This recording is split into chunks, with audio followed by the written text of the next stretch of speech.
La situación del 1 de octubre del referéndum vista desde fuera, más concretamente desde la Comunidad Valenciana, no creo que difiera mucho del resto de las comunidades autónomas españolas.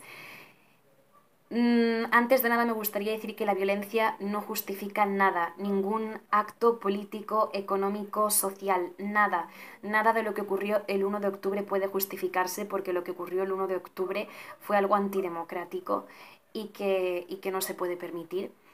Más allá de todo eso, me es muy triste decir que creo firmemente que desde el 1 de octubre se ha creado,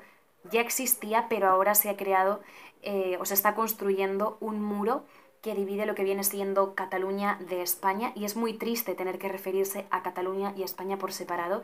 porque en estos momentos hay una etiqueta que estigmatiza a cada una de las sociedades cuando realmente estamos en un estado en el que existen diferentes nacionalidades, no más.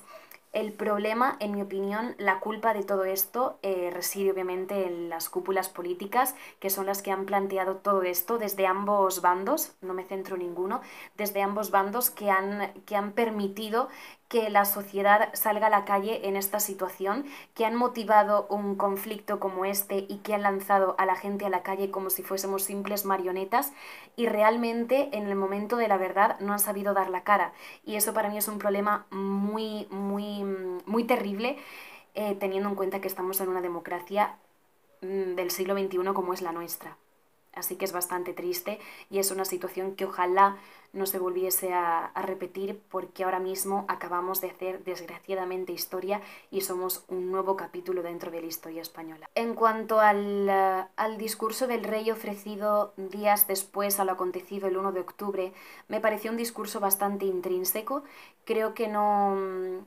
Creo que no llegó en un momento adecuado, más que nada porque debería haberse hecho previamente. O sea, el rey debería haber comparecido ante la ciudadanía ese mismo día, esa misma noche, en cuanto ocurrieron los primeros hechos y altercados del 1 de octubre. Fue un discurso, además de triste, porque estaba muy posicionado. Fue un discurso que parecía que estaba escrito desde días previos, o sea, no aclaró nada de la situación, simplemente nos llenó de dudas, no dijo nada, nada que fuese esperanzador, nada que nos diese ese ápice o esa posibilidad de que quizás se iba a establecer un diálogo. Un rey como el nuestro es el que debe de velar por esa democracia y por esa libertad, y sobre todo por ese diálogo entre dos potencias políticas como se han enfrentado en este momento, y en ningún momento encontré esa actitud de debate, de diálogo, de vamos a llegar a una conclusión, vamos a intentar solucionarlo. No, no, y eso es un problema, porque si una parte no cede y la otra tampoco, al final esto se va a ir acrecentando, acrecentando, y el problema va a ser muy grave. Y al final los principales afectados, como ya venía diciendo antes, somos nosotros y solo nosotros. A la declaración de independencia, la supuesta declaración de independencia realizada por Carles Puigdemont el 10 de octubre, ¿qué voy a decir si es similar a mi anterior speech, al anterior vídeo?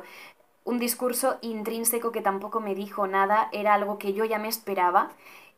pero el problema más que nada reside en que cuando tú optas por tomar un camino, ese camino se ha de seguir hasta el final, básicamente porque es el pilar de tu propia política, y hay detrás un montón de gente que ha confiado en ti, te ha votado para que estés ahí y que quiere que le des una respuesta, que quiere que tú les lleves hacia un camino que ellos consideran mejor. El caso de que Carles Puigdemont decidiera declarar la independencia, pero después se neutralizase, de repente dijese lo dejamos apartado porque queremos establecer diálogo, me parece algo muy, muy paradójico, muy surrealista, sobre todo porque ha creado mucha más desconfianza y ha alterado mucho más la situación de lo que ya estaba. Así que creo que es un error más dentro de toda esta historia política, dentro de todo este teatro político, y que espero que por favor se solucione, que alguien un día se levante y diga hoy vamos a establecer diálogo, porque es la única forma de que salgamos de esta, de que salgamos de una vez por todas de este terrible capítulo que va a marcar